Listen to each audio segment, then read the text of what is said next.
I spoke to, do you know Ken? Ken, who used to work at the first company. I don't think you know Ken, do you? Ken Clark?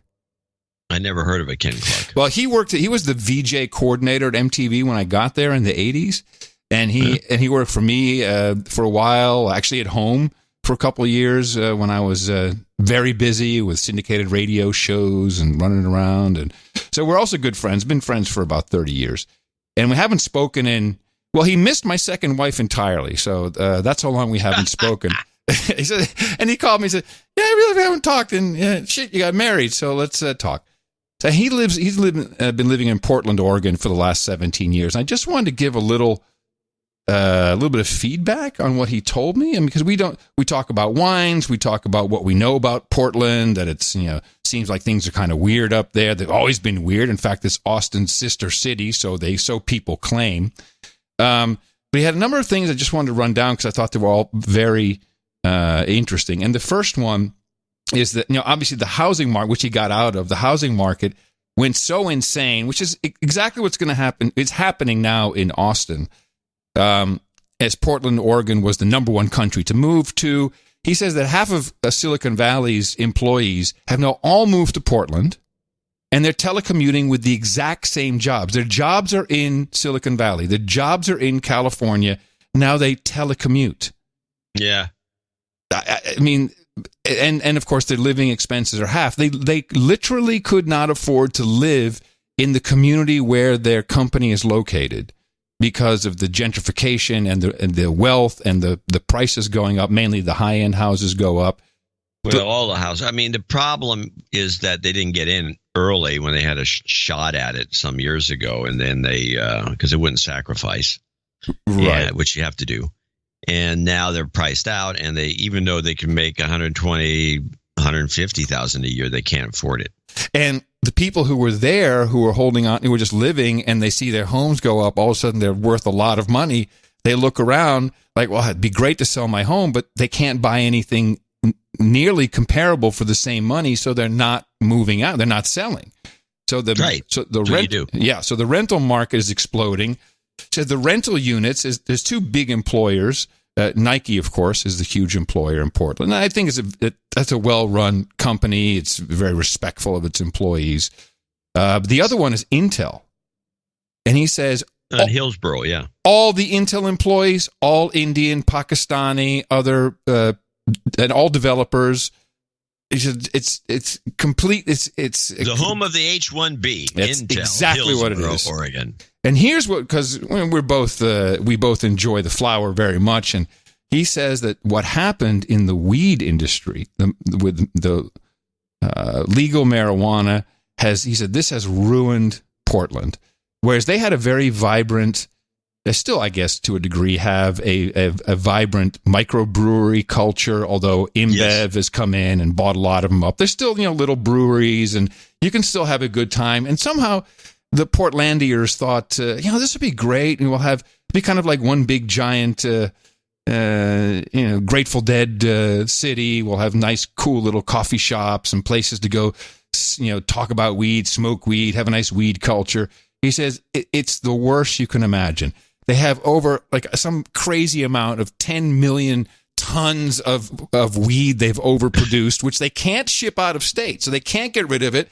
People can't smoke it. There's so much of it.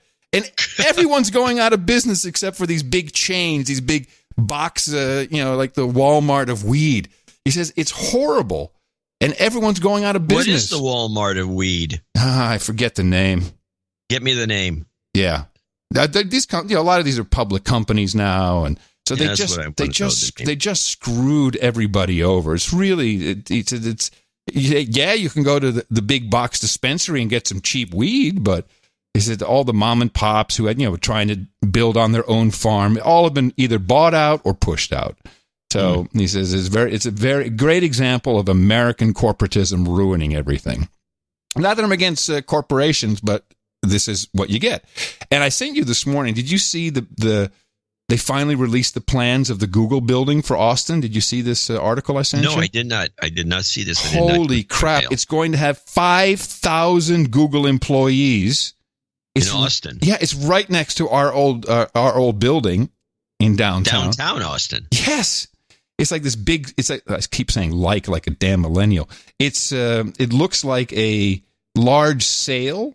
It's right on the water, so that's the whole idea. Looks like that building, the hotel in yes, Dubai. in Dubai, it does a little the bit. El Barrage or whatever it's called. Burj Al Arab. It does a little. It's not quite as high. It will have, I don't know how many stories. I thought it was maybe 35 stories, I think they said, which is comparable in height. But the thing is monstrous. 5,000 employees. Where are they going to live? Well, that's going to jack up prices. How are they going to commute to downtown? We don't have a real transportation infrastructure that can handle this. And apparently they only... Why didn't the city council zoning people do something and stop it? And that's the next thing that we talked about. Portland, our sister city, has the Camp Anywhere rule, which this is the city ordinance that was just lifted in Austin, where you can camp anywhere. Ken says, Adam, they're in public parks, on jogging paths, bike paths, sidewalks. Everywhere you go, there's tents and people camping. So you cannot walk anywhere in a public space without there just being tons of tents everywhere. He said people used to like to go to downtown Portland. It was cool. You can hang out. People aren't going anymore. There's tents on the sidewalks. This is where we're headed in Austin.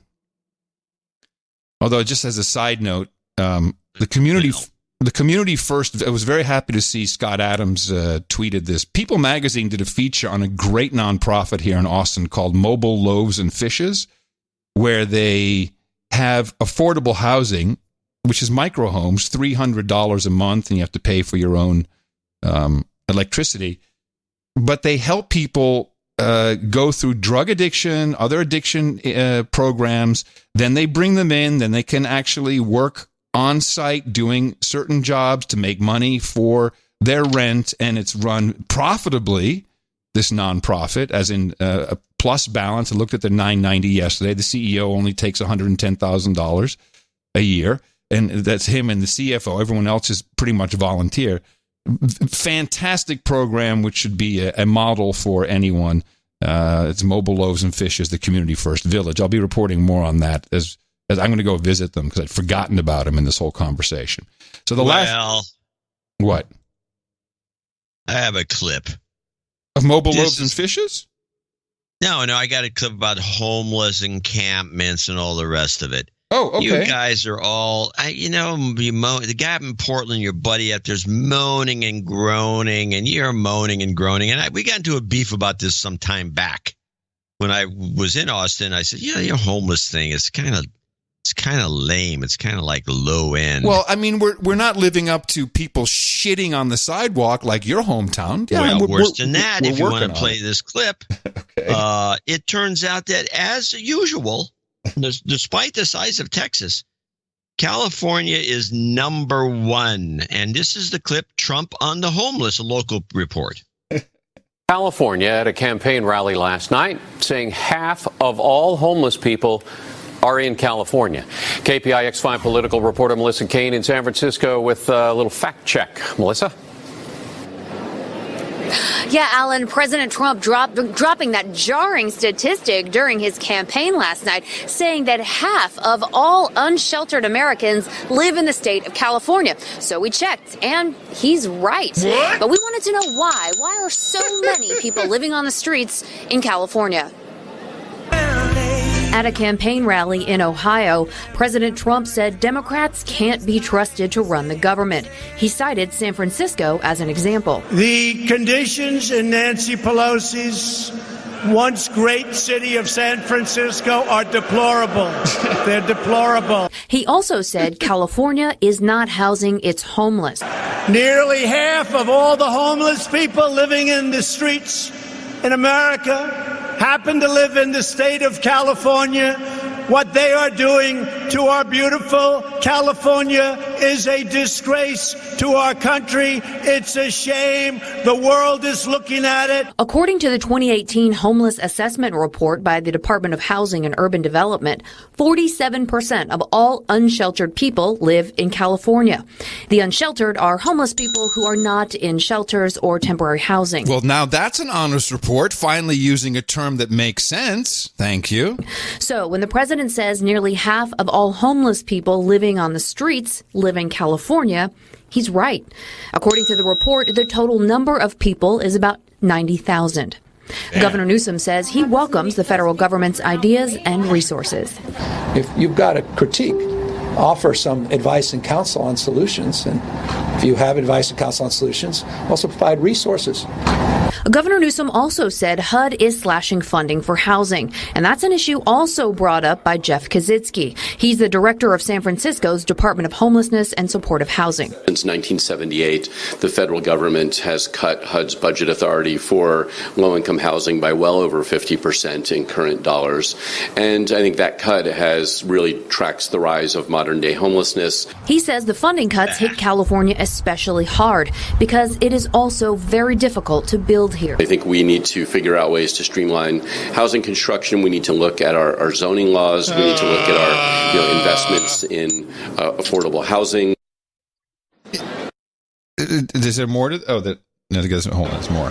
So as we said, California is 47% of the nation's unsheltered homeless. And to put that in perspective, the state with the next highest amount is Florida, with 7% of the nation's unsheltered homeless. So California is not just at the top of the list. It is far and away the state with the most people living on the streets.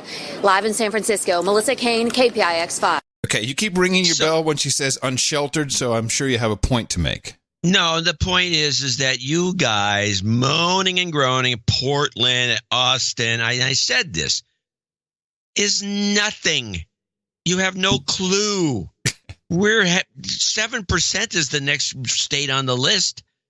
This situation here is unbelievable. It's beyond believable compared to this whining about a couple of tents on the streets in Portland.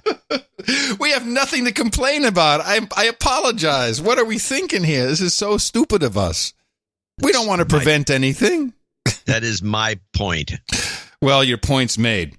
You live in a shithole, apparently. Well, this is another example of Trump pointing out persons of color and the cities they live in and attacking them.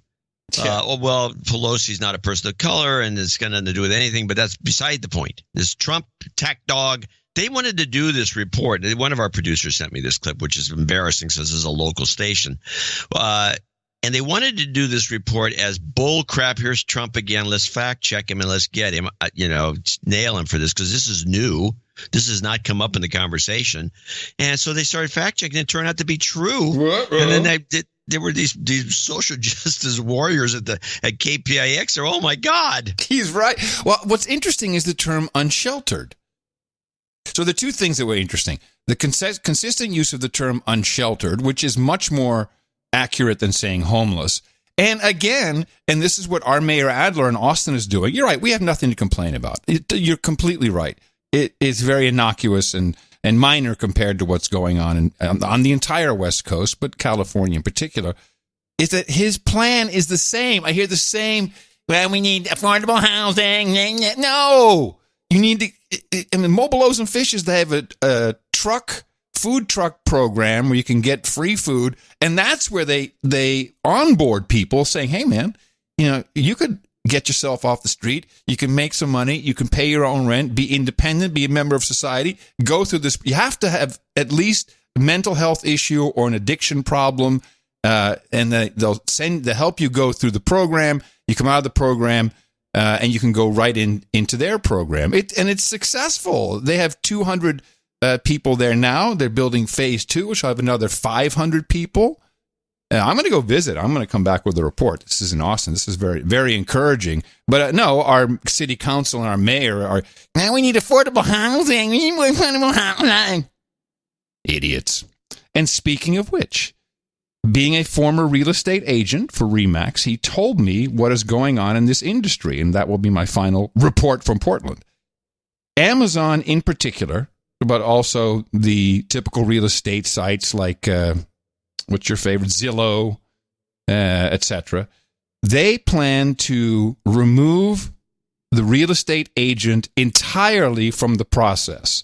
And he says this is what the Amazon home delivery door lock was all about. He says they want everyone to have a door lock that they can open or close for people who want to come into your home to look, or if you want to have your home looked in by prospective buyers, and they want to do everything online, the whole process from finding a home to purchasing it to having your mortgage, all through Amazon, all seamless, no real estate brokers, no humans involved at all. That's their end game. I didn't know this was happening. Yeah, well, the real estate people would know. Makes sense, though, doesn't it, when you think about it? Yeah. Well, especially with the creeping prices going up and up and up and up. So the houses now that used to be selling for, I'd say, $50,000 or $1 million houses now, and so the real estate brokerage fees that you pay for signing the same paperwork is going up from being the fees are $2,000 to tens of thousands of dollars just to sign some papers. So market's got an issue.